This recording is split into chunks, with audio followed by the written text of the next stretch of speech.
नमस्कार दोस्तों, तो आप देखना शुरू कर चुके हैं वल्ली गुरु क्लासेस। इससे पहले जो है मेंस्ट्रुएशन का पूरा 2D का पूरा थ्योरी कॉन्सेप्ट पूरा खत्म कर चुके हैं। आज से सवाल बनेगा, मेंस्ट्रुएशन का जो सवाल है, मिसलेनियस सवाल वो बनेगा। तो चलिए शुरुआत करते हैं। जबरदस्त क्वेश्चन है। इसमें दो पार्ट में आपको क्वेश्चन कराया जाएगा। पहला पार्ट में 5 क्वेश्चन रहेगा, दूसरे पार्ट में 5 क्वेश्चन रहेगा। तो चलिए आज पार्ट 1 का क्वेश्चन का पार्ट 1 चालू करते हैं। तो देखिए क्वेश्चन नंबर 1 आपके ऊपर दिख रहा होगा स्क्रीन पे। अगर पीछे का थ्योरी नहीं पढ़े होइएगा तो आई बटन जो दिखा है, आई बटन पे क्लिक करके पूरा उसका प्लेलिस्ट बना हुआ है मेंस्ट्रुएशन 2D का, वहाँ पे आप देख सकते हैं। तो चलिए पहला क्वेश्चन करते हैं। पहले क्वेश्चन में बोलता है कि यदि वृत्त की परिधि का अनुपात a अनुपात b है तो उसका क्षेत्रफल का अनुपात क्या होगा। तो परिधि का अनुपात दे रखा है, यानी पेरीमीटर का रेशियो दिया है। पेरीमीटर का रेशियो दे रखा है कितना, पेरीमीटर का रेशियो आपको दे रखा है a रेशियो b। तो पेरीमीटर क्या होता है, पाई आर 2 पाई आर। तो 2 पाई आर r1 मान लिए, 2 पाई r2।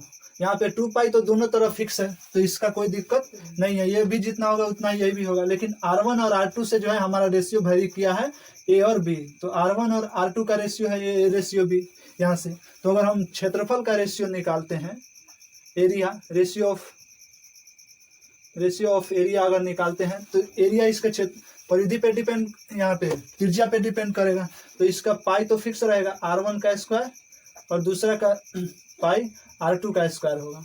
और यहाँ पे पाई से पाई तो कांस्टेंट है, इसका कोई चेंजिंग नहीं होगा अगर रेशियो निकालिएगा। लेकिन r1 और r2 का रेशियो a रेशियो b है, तो यहाँ पे क्या हो जाएगा, a square ratio b square. चलिए, तो यहाँ पे अगर पेरीमीटर का स्क्वायर अगर a रेशियो b है तो उसके एरिया का जो रेशियो होगा वो a square ratio b square होगा। चलिए, तो दूसरा क्वेश्चन देखिए, यह भी जबरदस्त है। क्वेश्चन नंबर 2, इसमें क्या बोलता है, इसमें बोलता है पहिया है जिसका व्यास 4 मीटर है और 400 चक्कर में ये कितना दूरी तय करेगा। तो अगर कोई भी पहिया है, अगर ये पहिया है, सपोज स्पोक हो गया ना, इसका डायमीटर दे रखा है कितना, इसका डायमीटर आपको दे रखा है 4 मीटर। तो बोलता है जो 400 चक्कर में ये कितना दूरी तय करेगा। डायमीटर दे रखा है 4 मीटर, तो इसका परिधि कितना हो जाएगा, यहाँ से यहाँ तक ये रेडियस कितना हो जाएगा, 2 मीटर होगा। अगर 4 मीटर व्यास है तो रेडियस 2 मीटर होगा। तो इसका परिधि यानी सरकमफेरेंस कितना होगा, यहाँ पे सरकमफेरेंस इसका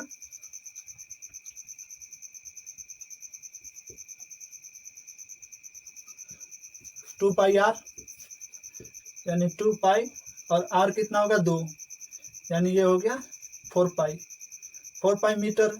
एक चक्कर में दूरी तय करेगा। मान लीजिए यहाँ से कोई बिंदु स्टार्ट हुआ, एक चक्कर लगाएगा, फिर दोबारा आएगा, यानी एक चक्कर यानी एक परिधि इतना वो दूरी तय करेगा। तो हमको 400 बार चक्कर काटना है। तो अगर पहिया 400 बार चक्कर करेगा तो 400 गुना 4 pi equal to 1600 pi metre जो है पहिया 400 चक्कर में दूरी तय करेगा। Total distance travel by wheel 400 into 4 pi यानी 1600 पाई मीटर दूरी तय करेगा। चलिए क्वेश्चन नंबर 3। क्वेश्चन नंबर 3 में क्या बोलता है, तीसरा क्वेश्चन आपका है, जो एक घड़ी के घंटे की सुई जो है वो 1 cm लंबी है। तो बताइए जो 4 घंटे में जो है घंटे की सुई द्वारा कितना दूरी तय की जाएगी। अगर फिगर आप अच्छे से दिमाग में अगर बन गया नहीं, प्रश्न का अगर मेंस्ट्रुएशन में किसी भी प्रश्न का अगर उसका फिगर आप दिमाग में अच्छे से बना लिए तो उसका क्षेत्रफल निकालना, कुछ भी चीज़ निकालना बहुत आसान है। यहाँ पे सपोज कीजिए डायल है, घड़ी है, नहीं घड़ी में बोलता है जो 4 घंटे में कितना दूरी तय किया। अगर यहाँ ये 12 के सामने रहा होगा और यहाँ पे 4 तक आ गया होगा, यही ना बोल रहा है। तो ये जो दूरी तय करेगा इसका हमको क्षेत्रफल निकालना है।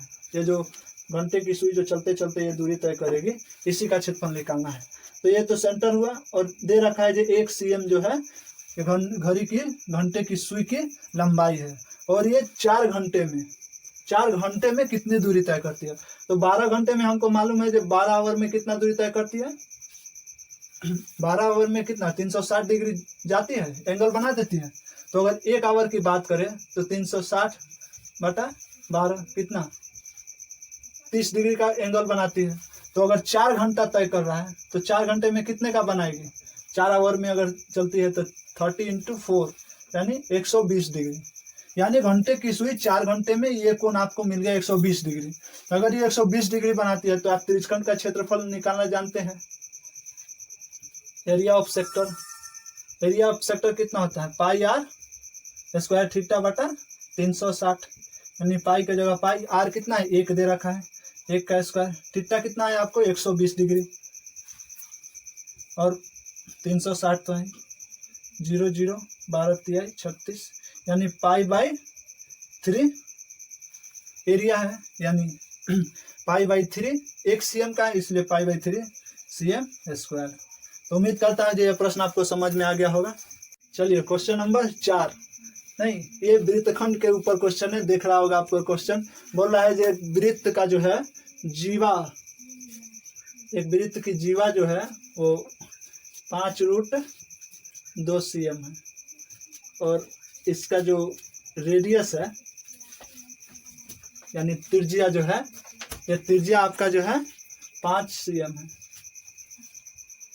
तो बता रहा है जो हमको बताना है जो लघु वृत्तखंड जो ये बन रहा है ना, ये इसका हमको क्षेत्रफल बताना है। ये भी मान लिया कॉर्ड, इसका लंबाई दे रखा है 5√2। प्रश्न आपको समझ में आ गया होगा, प्रश्न के अनुसार फिगर आप बना लेंगे। फिर अब इसका क्षेत्रफल निकालना है, लघु वृत्तखंड का क्षेत्रफल। तो लघु वृत्तखंड का क्षेत्रफल निकालने के लिए आप सूत्र में भी पढ़िएगा, हम आपको बताए थे। एक त्रिज्यखंड का क्षेत्रफल घटाओ त्रिभुज का क्षेत्रफल निकाल लेंगे तो हमारा ये जो है लघु वृत्तखंड का क्षेत्रफल निकल जाएगा। ठीक, तो यहाँ पे देखिए त्रिज्यखंड के लिए भी एंगल मालूम करना होगा, ये थीटा कितना है ये पता करना होगा, तभी तो हम त्रिज्यखंड का क्षेत्रफल निकाल पाएंगे। तो देखिए ये भी त्रिज्या 5 cm, ये भी 5 cm, और ये 5√2। तो हम पाइथागोरस से चेक करेंगे जो ये आखिर ये समकोण है। अगर समकोण नहीं होगा तो मेरा पाइथागोरस थ्योरम फेल हो जाएगा। तो यहाँ पे हम चेक करते हैं। तो पाइथागोरस प्रमेय से क्या होगा? OA का स्क्वायर जो OB का स्क्वायर इक्वल टू AB का स्क्वायर।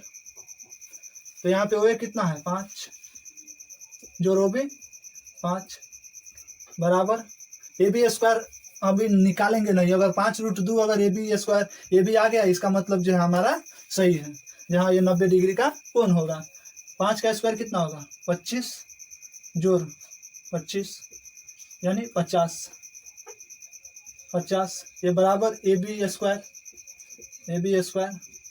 अगर AB निकालना होगा AB, तो इधर रूट आ जाएगा, और रूट आ गया 25 यानी रूट AB का मत AB बराबर √50। तो √50 को अगर लिखेंगे तो हम 5√2 25 × 2 लिख सकते हैं। तो 25 यानी 5 बाहर आ गया, √2 बराबर AB। इसका मतलब ये AB जो है हमारा 5√2 ही आ गया। इसका मतलब ये कोण जो है थीटा बराबर हमारा 90 डिग्री है। अगर ये 90 डिग्री है तो 90 डिग्री पे त्रिज्यखंड का हम क्षेत्रफल निकालेंगे। तो 90 डिग्री पे त्रिज्यखंड का क्षेत्रफल क्या होगा? सेक्टर एरिया ऑफ सेक्टर, यहाँ C लिख लीजिए, OACB। इसका क्षेत्रफल कितना होगा? Pi r² theta by 360 pi r²। R का मान दे रखा है इसमें 5 स्क्वायर। थीटा का मान कितना दे रखा है? 90 डिग्री निकाले हैं हम अभी, बटा में 360 90 4 कितना है? पाई² पाई 25 पाई/4 आ गया हमको। ये क्या है? एरिया ऑफ सेक्टर आया। अब एरिया ऑफ सेक्टर में से अगर हम इस त्रिभुज का क्षेत्रफल घटा दे तभी तो ये सेगमेंट का क्षेत्रफल आएगा। तो अब हम त्रिभुज का क्षेत्रफल निकालेंगे। त्रिभुज एरिया ऑफ ट्रायंगल OAB।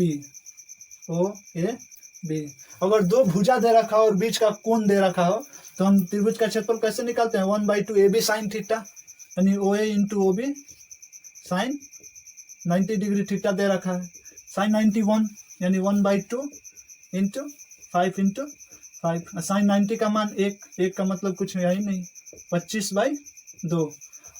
अब जो है पूरे त्रिज्यखंड के क्षेत्रफल में से इसको घटाएंगे तो एरिया ऑफ सेगमेंट क्या होगा?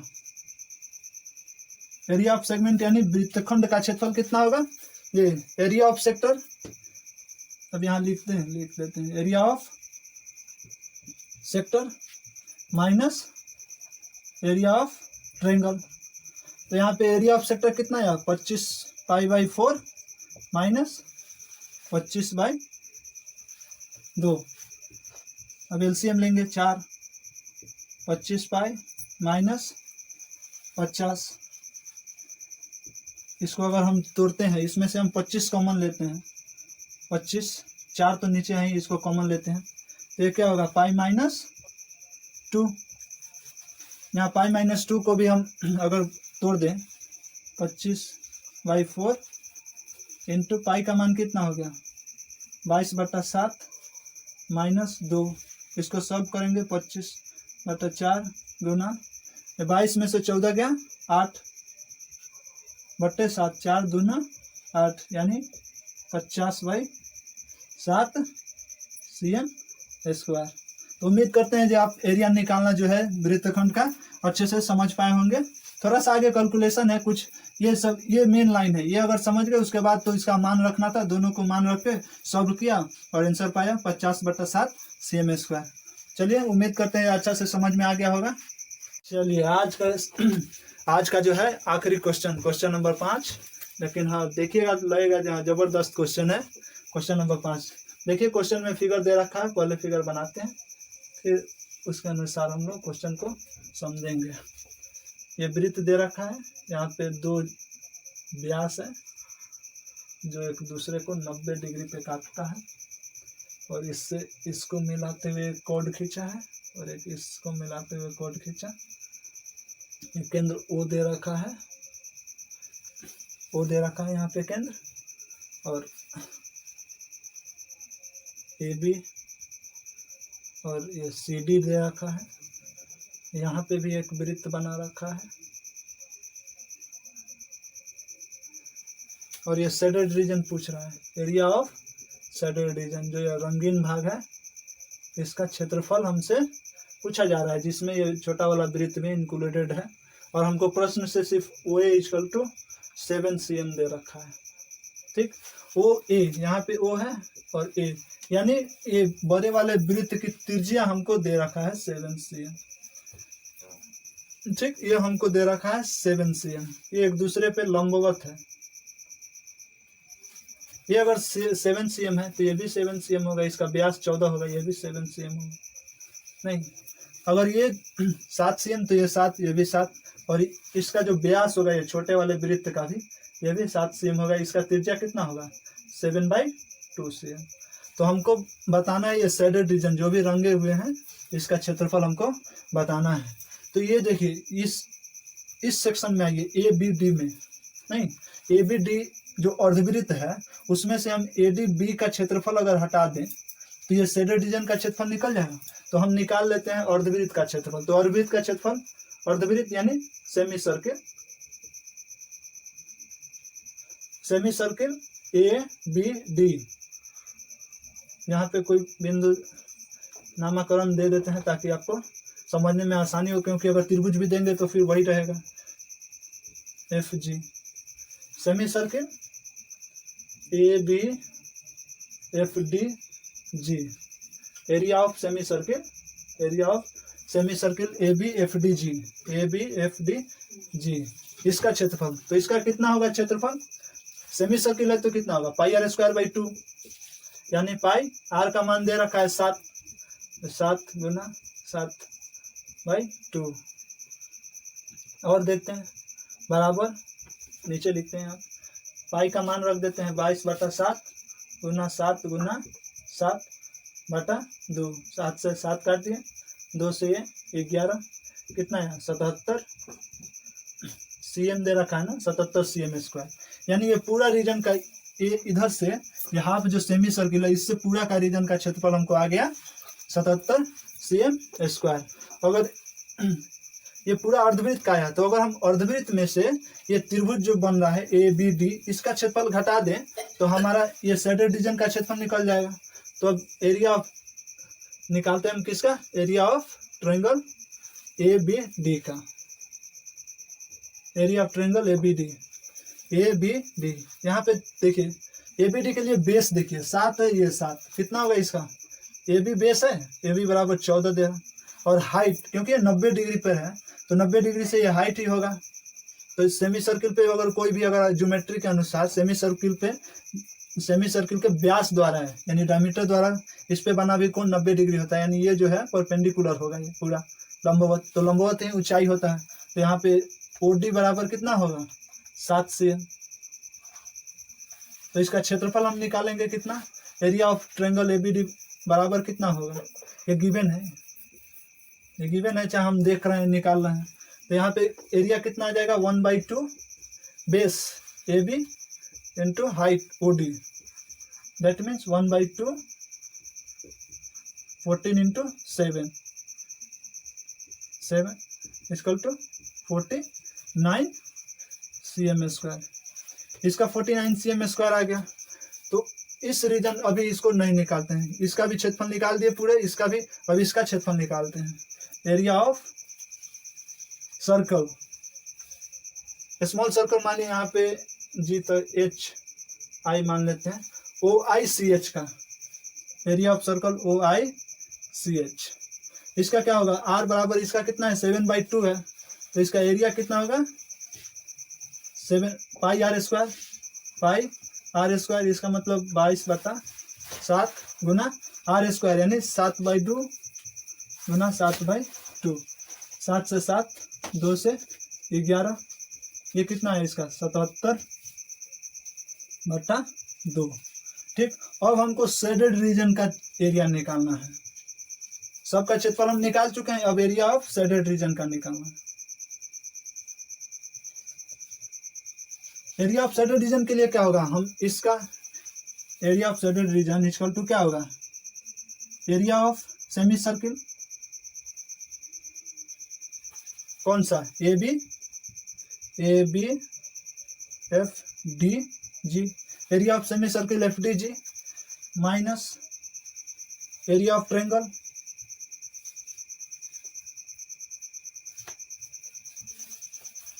और प्लस एरिया ऑफ सर्कल कौन सा, एरिया ऑफ सर्कल OICH। अब सबका मान रख दीजिए। एरिया ऑफ सेमी सर्किल कितना है 77 माइनस ये area of triangle ABD, area of triangle यहाँ नाम नहीं लिखे समझ रहे हैं अब, ABD इसका कितना होगा 49। तो ये आ गया शेडेड रीजन, इस दोनों का क्षेत्रफल और प्लस ये वृत्त का क्षेत्रफल सेमी सर्किल का, इसका कितना है 77/2। अब 77 में से 49 घटाइए, 7 में से 9 गया 17, 17 में से 9 गया 8, ये हो गया 6, 6 में से 4 गया 2 और प्लस 77/2, 2 से अब LCM लीजिए। अगर पाई में निकालना चाहते हैं तो पाई में भी निकालते हैं, यहाँ पे पूरी निकाल देते हैं। LCM लीजिएगा तो कितना आएगा 28/2 आया है, ये नहीं ये 28 आया ना, सिर्फ 77 में से 49 गया 28 जो 77/2। अब इसका बटा में कुछ नहीं, इसका मतलब 1। अब इसका LCM लीजिए तो कितना हो जाएगा 56 प्लस 77/2 बराबर 7 और 6 13 का 3 हाथ में 1, 5 और 7 12 1 13, 133/2 बराबर 2 से काटिए 2 छक 12, 1 13 हो गया, 2 छक 12, 1 66.5 cm²। तो उम्मीद करते हैं जो आप जो है इस एरिया इस शेडेड रीजन का क्षेत्रफल निकालना काफ़ी आसान तरीके से सीख पाए होइएगा। आज के लिए इतना ही, फिर मिलते हैं अगले वीडियो में, तब तक इसको आप देखिए। और 5 क्वेश्चन जो है एक बार आप अपने से खुद से पुश करके जो है वीडियो को पुश करके पहले आप बनाइए, नहीं बने या फिर जैसे देखिए जो आप किस तरह से बना रहे हैं और हम किस तरह से इसको समझा पा रहे हैं कि नहीं आपको नहीं, और देखिए जो अच्छा से बन रहा है कि नहीं। चलिए ठीक है, आज के लिए इतना ही, फिर मिलते हैं अगले वीडियो में, तब तक बनाते रहिए और अच्छा लगे तो दोस्तों में शेयर कीजिए, सब्सक्राइब कीजिए इस तरह के वीडियो लगातार पाने के लिए।